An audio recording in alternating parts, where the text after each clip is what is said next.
Hello, everybody. Welcome back to the Denny Sanford Premier Center here in Sioux Falls, South Dakota. Game 2 for Bison Information Network on the day, and this one actually turned out well for NDSU.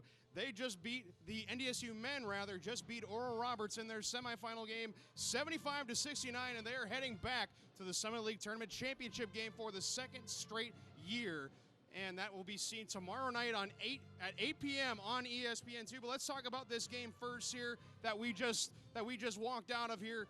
A bit of a grinding type of game. A lot of, physical play in this one. What were you seeing early on here? Very early, it was definitely a back-and-forth game, but I will say this. It was the Vinny Shahid and the RJ Fuqua show. Yes. I mean, those two scored double digits, I think, before even 10 minutes passed in this game. RJ Fuqua was on fire in this game, and he was really only one of three that provided any offense, but his presence was especially felt early on.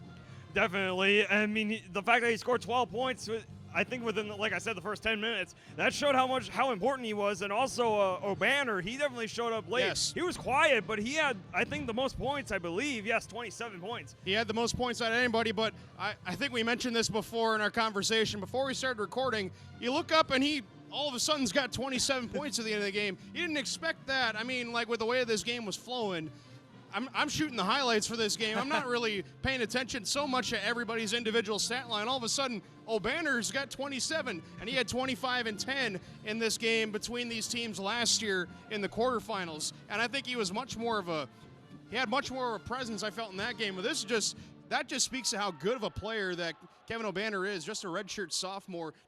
Really quiet, 27 and 10, really impressive. But it was 33-30. NDSU led at the half. Couple of highlights in that first half, especially in the early part of the second half.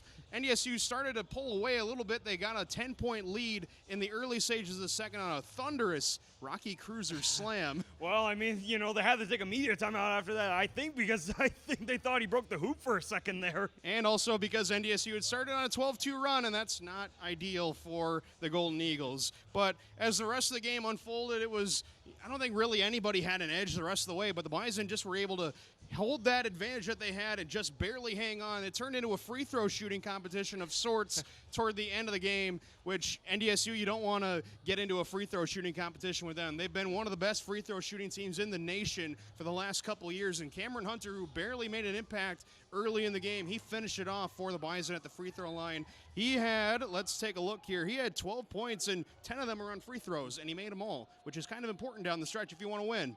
Oh, yeah, especially down the end, because there were a few missed free throws, which probably made the Bison fans very nervous. But then when Hunter came up there, it was, pretty much over when he was at the free throw line. Want to quick jump back here to ORU Roberts. They had three players that scored points really in bunches, in most bunches for them. 27 from O'Banner, 13 from DeAndre Burns, and 23 overall from RJ Fuqua. And then apart from that, no one else did anything. Only 6 points from players that weren't them, and only 2 from their bench, which you kind of need bench scoring if you're going to beat NDSU. And the 2 points that ORU Roberts bench scored came on a dunk in the closing seconds of the game when NDSU wasn't playing defense. So it should be an interesting matchup tomorrow night. NDSU will play the winner of the game that'll be going on right behind us, Purdue-Fort Wayne and North Dakota. How about those two teams with a potential to meet NDSU in the championship game? What do you think about either of those two teams? Hey, they both pulled off pretty big upsets in the first round. I mean, Fort Wayne over South Dakota State and then North Dakota over South Dakota. Really, it's anybody's game. And don't count either of them out tomorrow night either. I mean, I know, who we probably would think would win, but it's anybody's game at this point. At this point, throw out all the preconceived notions.